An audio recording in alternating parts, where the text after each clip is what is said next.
اسلام میں صحبت کی بڑی ویلیو ہے کہ آپ کا تعلق کس سے ہے. حدیث میں آتا ہے المرء علی دینی خلیلہ، انسان اپنے دوست کے دین پر ہوتا ہے. آپ کی دوستی، آپ کا اٹھنا بیٹھنا کن لوگوں کے ساتھ ہے. آپ اگر بچوں کے ساتھ زیادہ بیٹھو گے بچکانا حرکتیں شروع کر دو گے تھوڑے دنوں میں. حقیقت ہے یہ.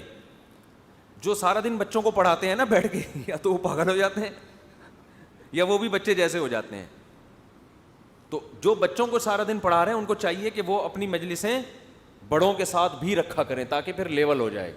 ورنہ جو بچوں کے اسکول میں بڑے بڑے ٹیچر پڑھا رہے ہوتے ہیں یا جو قاری ہر وقت بچوں کو پڑھاتے رہتے ہیں، تو اگر وہ اپنی محفلوں میں یعنی اپنی گیدرنگ بڑوں میں بھی رکھیں پھر تو ٹھیک ہے. اگر بڑوں میں نہیں رکھتے تو حقیقت ہے کہ وہ تھوڑی سی سیٹنگ اسکول ٹیچروں کی بھی آؤٹ ہوتی ہے. وہ بچوں کا تو بچہ ہے، بچہ کبھی کیا کر رہا ہوگا کبھی کیا کر رہا ہوگا، وہ سارا دن اس کو ڈانٹ ڈانٹ کے نا سیدھا کر کر کے آدمی خود ٹیڑھا ہو جاتا ہے. تو جو لڑکیوں میں زیادہ بیٹھتے ہیں عورتوں میں، بعض یونیورسٹیوں میں کیا ہے کہ آپ کی کلاس میں گرلز زیادہ ہیں، آپ مرد دو چار ہی ہیں، تھوڑے دنوں میں ان میں بھی ہائے اللہ ہوئی اللہ ہو جاتا ہے. حقیقت بتا رہا ہوں میں. جو بچہ بچیوں میں کھیلتا ہے، ٹاپک نہیں ہے بات آ گئی ہے تو پارسل کروں جلدی سے، لڑکیوں میں جو بچہ زیادہ کھیلتا ہے اس میں ہائے اللہ ہوئی اللہ آتا ہے لازمی. حقیقت بتا رہا ہوں آپ کو میں. حضرت حکیم الامہ مولانا اشرف علی تھانوی رحمہ اللہ نے نا بہشتی زیور میں بچوں کو، آپ کسی ماہر نفسیات کو دیکھ لو ان کی مینٹل لیول تک نہیں پہنچا ہوگا جو حضرت حکیم الامہ نے بچوں کی تربیت کا طریقہ لکھا ہے بہشتی زیور میں. ماؤں کو بھی سکھایا، باپوں کو بھی سکھایا. ان میں ایک بات یہ بھی لکھی ہے کہ لڑکوں کو لڑکیوں میں کھیلنے مت دو، اس سے شہوت بھی بڑھے گی اس کی وقت سے پہلے بالغ ہونے کا بھی خطرہ ہے، اس کی مینٹل لیول بھی گھٹیا ہونے کا بھی خطرہ ہے، یا تو بگڑے گا یا اس میں زنانہ پن پیدا ہوگا. آپ دیکھو جو بچہ یہاں تک کہ جس کی بہنیں ہی ہوں نا اور اکیلا بھائی ہو اور وہ باہر بدماشوں میں نہ کھیل رہا ہو، یا تو وہ باہر پٹ پٹاتا ہو اور پیٹتا بھی ہو پھر تو ٹھیک ہے.